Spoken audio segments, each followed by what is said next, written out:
ಮೇಲ್ಕೋಟೆ ವೈರ್ಮುಡಿ ಬ್ರಹ್ಮೋತ್ಸವ ಏನು ನಡೀತಾ ಇದೆ, ಇದು ಮೊದಲನೇದಾಗಿ ಈ ಎರಡನೇ ಸತಿ ನಾನು ಈ ಕಾರ್ಯಕ್ರಮದಲ್ಲಿ ಭಾಗಿಯಾಗಿದ್ದೀನಿ.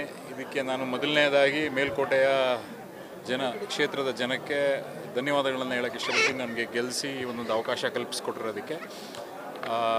ಈ ಸ್ಥಳೀಯ ಆಡಳಿತ ಏನು ಪಂಚಾಯತಿಯವರು ಇರ್ಬೋದು, ತಾಲೂಕಾಡಳಿತ, ಜಿಲ್ಲಾಡಳಿತ ಮತ್ತು ಸರ್ಕಾರದಿಂದ ಎಲ್ಲರೂ ತುಂಬ ಸ್ಪಂದಿಸಿ ತುಂಬ ಕಷ್ಟಪಟ್ಟು ಪೊಲೀಸವರಿಂದ ಹಿಡಿದು ಹಲವಾರು ಜನರು ಪ್ರೈವೇಟಿಂದ ಬಂದು ಕೆಲಸ ಮಾಡಿರೋಂಥವ್ರು, ಲೈಟಿಂಗ್ ಆಗಲಿ, ಚೇರ್ಸ್ ಆಗಲಿ, ಇವರೆಲ್ಲ ತುಂಬ ಕಷ್ಟಪಟ್ಟು ಕೆಲವು ದಿನಗಳಿಂದ ಮತ್ತು ಅಧಿಕಾರಿಗಳು ಎಲ್ಲ ಸೇರಿ ಮಾಡಿರೋದ್ರಿಂದ ಇದೊಂದು ಚೆನ್ನಾಗಿ ನಡೀತಾ ಇದೆ. ವೈರ್ಮುಡಿ ಸಣ್ಣ ಪುಟ್ಟ ಅಡಚಣೆಗಳಾಗಿದ್ವು, ಅದನ್ನೆಲ್ಲ ಸರಿ. ಇದೇ ರೀತಿ ಈಗ ಒಂದು ಏನು ದುಡ್ಡನ್ನ ಬಿಡುಗಡೆ ಮಾಡಿದ್ದಾರೆ ಸರ್ಕಾರದಿಂದ, ಸ್ವಲ್ಪ ಕೆಲಸ ಕಾಮಗಾರಿಗಳಲ್ಲಿ ಆಗಬೇಕು. ಯಾಕೆಂದರೆ ರಥ ಓಡಾಡೋ ಕಡೆ ಇದಕ್ಕೆಲ್ಲ ಮುಂದಿನ ಸತಿ ಎಷ್ಟೊತ್ತಿಗೆ ಅದನ್ನೆಲ್ಲ ಸರಿಪಡಿಸ್ಬೇಕು ಅನ್ನೋ ನಿಟ್ಟಿನಲ್ಲಿ ಚರ್ಚೆ ಮಾಡಿದ್ದೀವಿ ಮಾನ್ಯ ಜಿಲ್ಲಾ ಸಚಿವರ ಜೊತೆ. ಅವ್ರ ಜೊತೆ ಅವ್ರಿಗೆ ಗಮನಕ್ಕೆ ತೊಗೊಂಬಂದು ಎಲ್ಲ ಕೆಲಸಗಳನ್ನು ಮುಂದಕ್ಕೆ ರೆಡಿ ಮಾಡ್ತೀವಿ ಮುಂದಿನ ವರ್ಷಕ್ಕೆ ಅಂತ ಹೇಳಕ್ಕೆ ಇಷ್ಟ.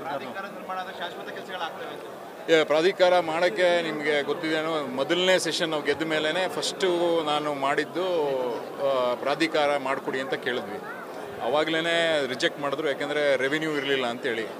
ಬರೀ 3.5 ಕೋಟಿ ರೂಪಾಯಿ ಪ್ರತಿ ವರ್ಷ ರೆವಿನ್ಯೂ ಇದೆ, ಅಷ್ಟಕ್ಕೆ ಸಾಕಾಗಲ್ಲ, ಇನ್ನೂ ಜಾಸ್ತಿ ಆಗಬೇಕು ಅನ್ನೋದಕ್ಕೆ ರಿಜೆಕ್ಟ್ ಮಾಡಿದರು. ಅದನ್ನು ಆಮೇಲೆ ನನಗೆ ಗೊತ್ತಿರಲಿಲ್ಲ ಫಸ್ಟ್ ಯಾವ ಕ್ರೈಟೀರಿಯಾ ಇರಬೇಕು, ಬಟ್ ಪ್ರಯತ್ನ ಅಂತೂ ಮಾಡಿದ್ವಿ. ಆಮೇಲೆ ಮಾನ್ಯ ಸಚಿವರ ಜೊತೆ ಚರ್ಚೆ ಮಾಡಿ ಯಾವ ಥರ ಮಾಡಬೇಕು ಅಂತ ಇವಾಗ ಅದನ್ನು ಕೆಲಸ ಮಾಡ್ತಾಯಿದ್ದೀವಿ.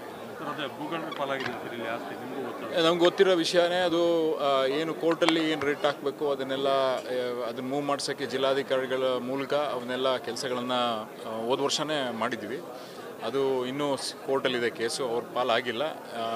ಆದಷ್ಟು ಈ ಏನು ಲ್ಯಾಂಡನ್ನು ದೇವಸ್ಥಾನದ ಹೆಸರಲ್ಲಿ ಉಳಿಸ್ಕೊಳ್ಳೋಕ್ಕೆ ಅದು ಎಲ್ಲ ಥರದ ಪ್ರಯತ್ನಗಳನ್ನು ಮಾಡ್ತೀವಿ. ಮತ್ತು ಇಲ್ಲೂ ಅಷ್ಟೇ ಸುಮಾರು ಲ್ಯಾಂಡ್ಗಳಿದೆ, ಅದನ್ನೆಲ್ಲ ಐಡೆಂಟಿಫೈ ಮಾಡಿದ್ದೀವಿ.